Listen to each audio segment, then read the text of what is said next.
L'association Gouné organise 48 heures de forum sur l'éducation et la femme en milieu rural à Diaobé. Placé sous le thème droits socio-économiques des femmes rurales, écoutons le préfet, les intervenants, les animateurs et le président de l'association Gouné, M. Dr Ibrahima Monsieur le maire de la commune de Kounkandi, Monsieur le président de l'association Gouné, Monsieur l'inspecteur de l'éducation et de la formation de Vélingara, Monsieur le représentant régional sans emploi, Messieurs délégués de Aïda, chers participants, chers invités, c'est avec l'honneur et le grand plaisir que je suis avec vous aujourd'hui pour célébrer la journée internationale de la femme rurale et éducation, organisée par l'association Gouné Kolda, auquel le sous-préfet de l'arrondissement de Sarakoli est particulièrement attaché, dont je préside cette cérémonie avec enthousiasme renouvelé. Retenons que les femmes rurales constituent une force démographique, sociale et économique incontournable pour l'émergence du Sénégal. Les femmes constituent plus de 60% de la force productrice agricole et produisent 80% des denrées alimentaires. Je déclare ouverte la journée internationale des femmes rurales et éducation organisée par l'association Gouné Kolda à Diaobé.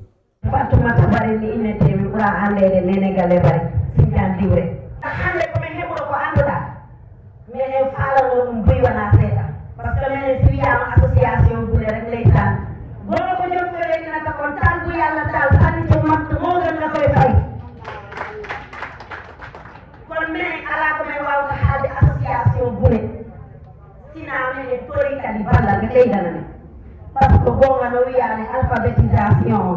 Nous avons maintenant, parce que nous avons souvent un peu de temps, nous avons calculé les andouras pour la langue de la France. Parce que nous avons calculé pour la unité. Mais nous avons calculé pour la France. Ça y est, comme nous avons mis des réunions, mais nous avons tout.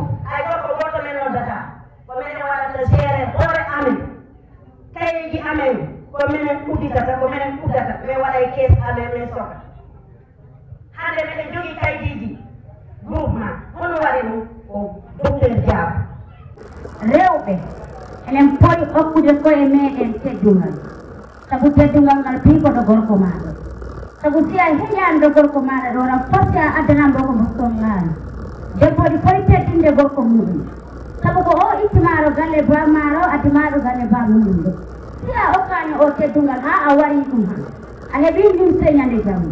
Je m'appelle Mariama Diallo, je suis le responsable de la production Arniam au niveau de la commune de Djoula-Colon. On travaille dans les productions locaux, surtout les jus de fruits. On fait le bouilli, bissap, ginger, jus de mangue, et ensuite les céréales aussi. On fait le brisure de maïs, brisure de sorgho, brisure de maïs, mil et la farine composée. La farine composée est composée de maïs, mil, sorgho, arachide et du riz. Ça c'est pour lutter contre la malnutrition. Je suis vraiment content d'assister à cette foire parce que je pense bien qu'on pouvait manger notre consommation locale. C'est mieux. Madame Karimou Simone Wade, coordonnatrice en santé de la reproduction au niveau du district sanitaire de Vélingara. Merci pour cette question. Donc, je suis vraiment ravie d'être là aujourd'hui, assister à la journée de la femme rurale. Donc, j'ai été invitée par l'ONG Gouné, la fondation Gouné, et je suis très ravie de participer à cet exposé sur le cancer du col et du sein. Donc, ce que j'ai dit tout à l'heure, c'est que nous avons remarqué qu'au Sénégal, donc chaque année, nous avons approximativement 1838 nouveaux cas de cancer, n'est-ce pas? Que ce soit le cancer du col, mais également le cancer du sein. Et parmi ces cas également, nous constatons que nous dénombrons pratiquement plus de 1000 cas de décès excusez. Donc plus de 1000 cas de décès que nous enregistrons chaque année qui sont dus à ces cancers-là. Donc pour le département de Vélingara, nous n'avons pas fait de calcul pour savoir carrément la prévalence, mais nous savons que les causes, les facteurs favorisants du cancer du col surtout, c'est le fait qu'il y ait pratiquement le multipartenariat, n'est-ce pas? Donc les rapports sexuels précoces, n'est-ce pas? Il y a également les IST qui sont là, les IST à répétition, que les filles contractent la plupart des cas. Il y a également le tabagisme. Parce que également pour le tabagisme, je vais revenir un peu sur ça parce que nous avons constaté que dans la zone, il y a beaucoup de femmes qui utilisent ce qu'on appelle le tabac bar. Et vraiment, c'est un drogue que les femmes utilisent au niveau vaginal qui est en train de faire des ravages et qui cause les infections, mais également le cancer du col. Maintenant, pour le cancer du sein, donc il y a également, les facteurs ne sont pas vraiment délimités parce que jusqu'à présent, on n'arrive pas à savoir exactement ce qui cause ça. Mais pour le cancer du col, nous avons des facteurs favorisants. Et ce qu'il faut faire par rapport à la prévention, surtout pour le cancer du col, de l'utérus, c'est la vaccination au HPV. Donc le dépistage qui se fait au niveau de toutes les structures de santé actuellement, du 1er au 31, ce sera gratuit, mais hormis cela, ce sera payant.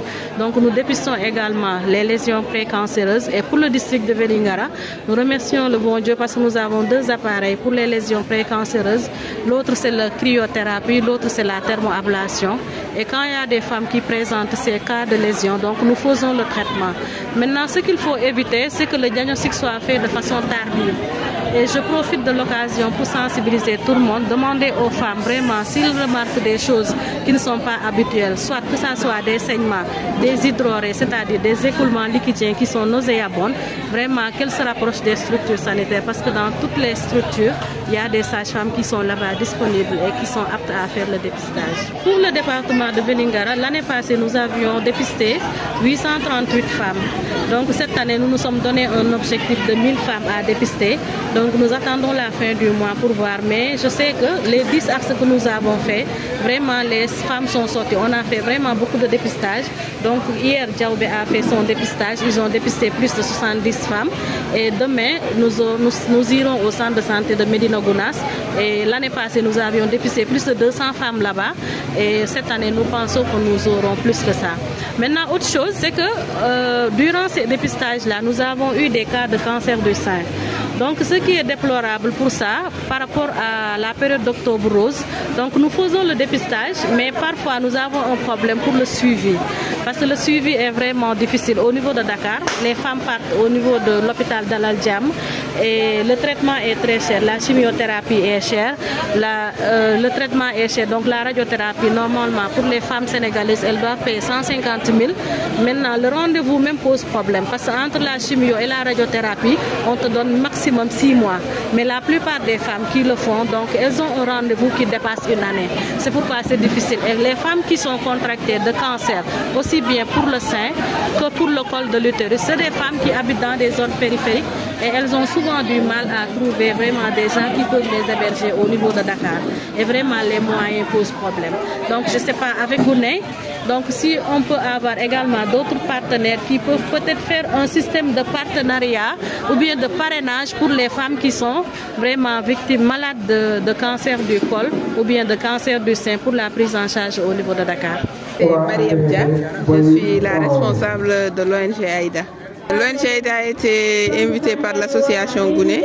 D'abord, Aïda est une organisation espagnole qui intervient au Sénégal depuis 2014 dans les régions de Kolda et Ziguinchor. Et disons que Aïda et l'association Gounay interviennent dans les mêmes domaines, à savoir la souveraineté alimentaire et aussi l'accès des femmes aux ressources économiques. Donc c'était tout à fait important que l'organisation soit présente lors de l'organisation de cette journée.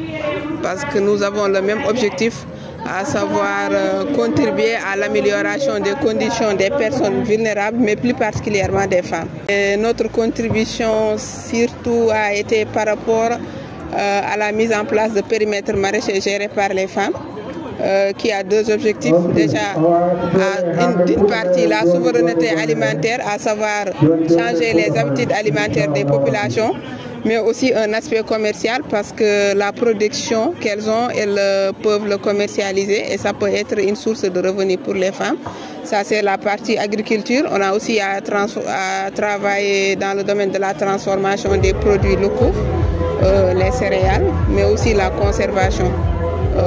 Nous travaillons aussi dans le domaine de la bonne gouvernance. Comme vous le savez, on parle toujours de parité au Sénégal, au niveau des communes, mais on sait que dans la pratique, c'est différent. Donc nous travaillons avec les femmes conseillères à travers l'alphabétisation fonctionnelle, mais aussi d'autres formations telles que l'acte 3 de la décentralisation, permettre aux femmes d'avoir accès à la terre, mais aussi des activités de sensibilisation, de lutte sur les violences faites aux femmes, mais aussi plus travailler, promouvoir le leadership des femmes. Parce qu'elles ont le courage, mais elles n'osent pas. Donc je pense qu'il faut plus travailler sur le leadership des femmes pour pouvoir atteindre ces objectifs. Avant tout d'abord, je remercier d'abord Gouné, remercier docteur Diaw ak liggéey bu rafet bu muy def ci commune Diaobé Kabindu fii ñu ngi ko ci remercier bu baax di ko kontaan. te gis nañu taxawaayam tamit ci biir commune Diaobé Kabindu taxawaayam mooy lan mooy jàppale jigéen ñi nekk commune Diaobé Kabindu pour wone sañ-sañ jigéen yi Diaobé Kabindu won tamit jigéen ñi lu ñu mën ak lu ñu mënee vraiment liggéey bi rafet na trop.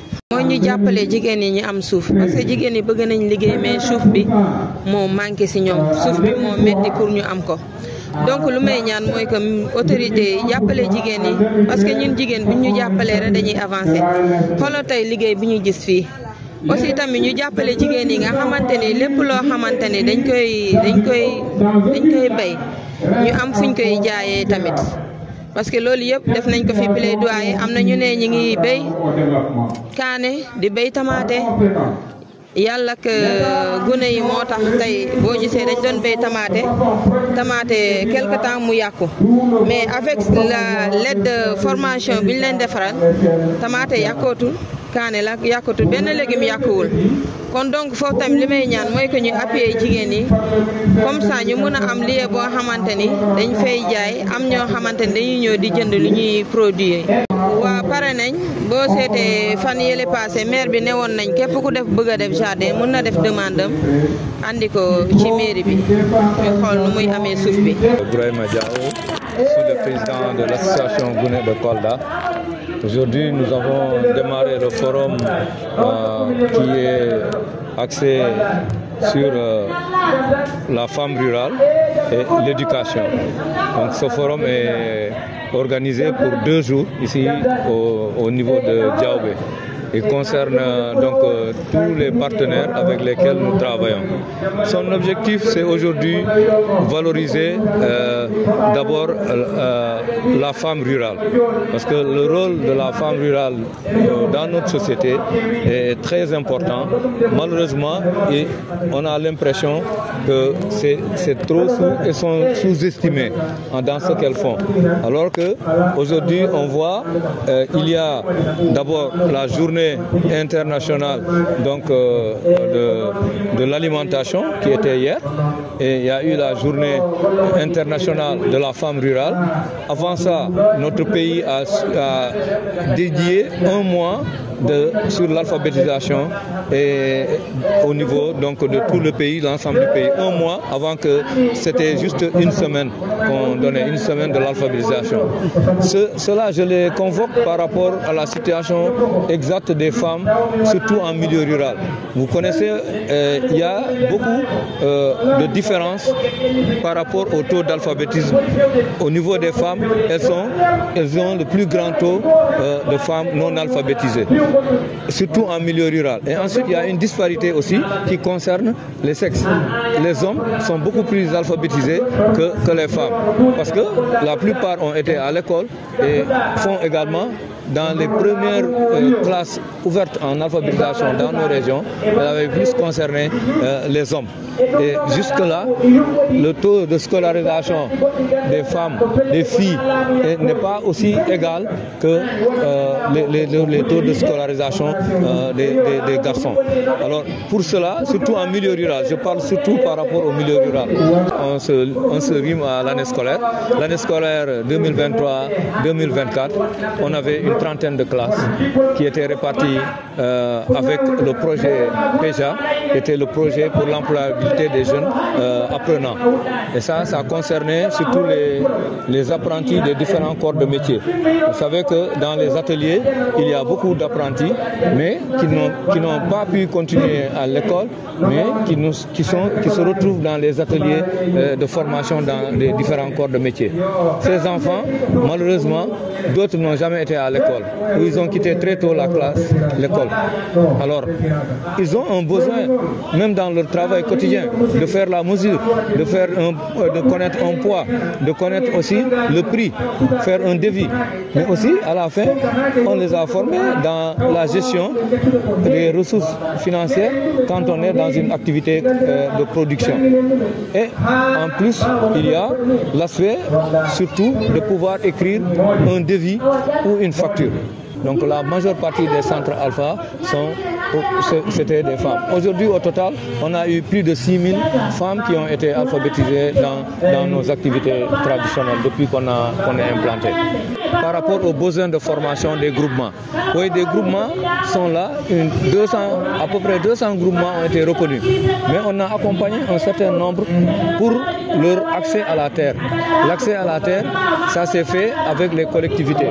Il y a aujourd'hui une trentaine ou une quarantaine de groupements qui ont été attributaires de terrain. Maintenant, certains ont des activités génératrices de revenus, mais elles ont aujourd'hui évoqué le besoin d'accompagnement en termes de formation, surtout de gestion, l'éducation financière et à la gestion financière. Donc ça, c'est un besoin réel et immédiat parce qu'il y a des femmes au niveau individuel ou au niveau groupement qui font des activités génératrices de revenus, de production, de maraîchage ou d'élevage de poulets, mais elles ont le problème de commercialisation, mais également le problème de gestion de leur activité.